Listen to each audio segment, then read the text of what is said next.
আব্দুল হামিদ বলুন। মোল্লাকে ডাক দাও। আরে কোথায় মোল্লা সাহেব? আরে কোথায় মোল্লা সাহেব?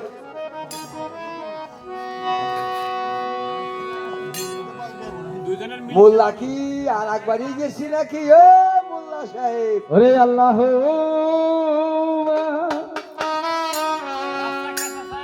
চলে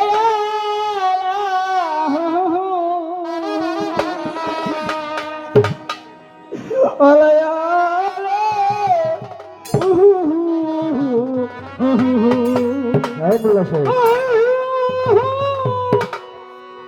এই মোল্লা সাহেব, কি? এবার কোন ডাক কি হইলো?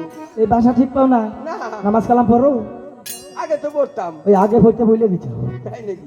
আল্লাহর নাম মনে মনে নেব, জিকির আজগার করবো। আমার মোল্লা মুসলিম লোক যেভাবে পারে সেইভাবে নেবো। তাই?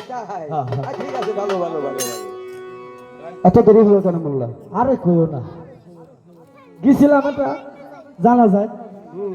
হতাশ করিয়ে তোমার বোনের বিয়ের কথা মনে পড়ছে। আরে তো দরবারে এসে উঠছি, বাস পড়ে গেছি পাশে।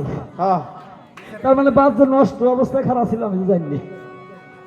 তো ওই জায়গাতে আবার দরবারে এসে উঠে একটা রেলগাড়িতে ঠাস করে রেলগাড়ি চাক্কা নষ্ট হয়ে গেছে। রেলগাড়ির চাক্কা নষ্ট হয় কিভাবে? শব্দ শব্দ হইল, শব্দ হইল। আর বগি আছে পাশের একটি, হলে হতে পারে। তেমন ঘটনা হচ্ছে।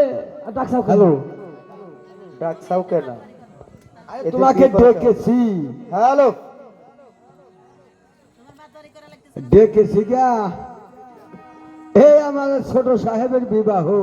খামা আমার ডাকসাও কেন? আরে মোল্লা সাহেব ডেকেছি।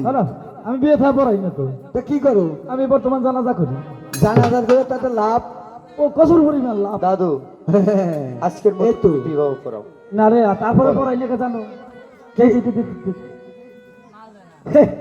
এই বাড়িতে আরো পড়াবো না। কি হয়েছে?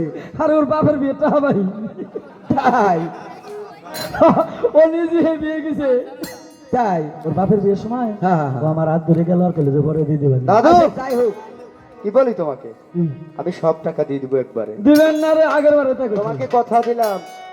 আরে দিতে বলছে দিবেন, মানে কথা দিল দিবেন। হ্যাঁ দিবেন, বুঝো গেলাম সারা, মানে কথা দিলাম। হ্যাঁ কথা দিল, কথা যে রাখবো হে কথা দিলাম না। আরে কথা দিছি দিবেন, কথা দিলাম, কথা রাখবো হে কথা দিলাম। আরে এটা পরের পর্বে। আচ্ছা, ওটা খাইরো মেলা না হলাম।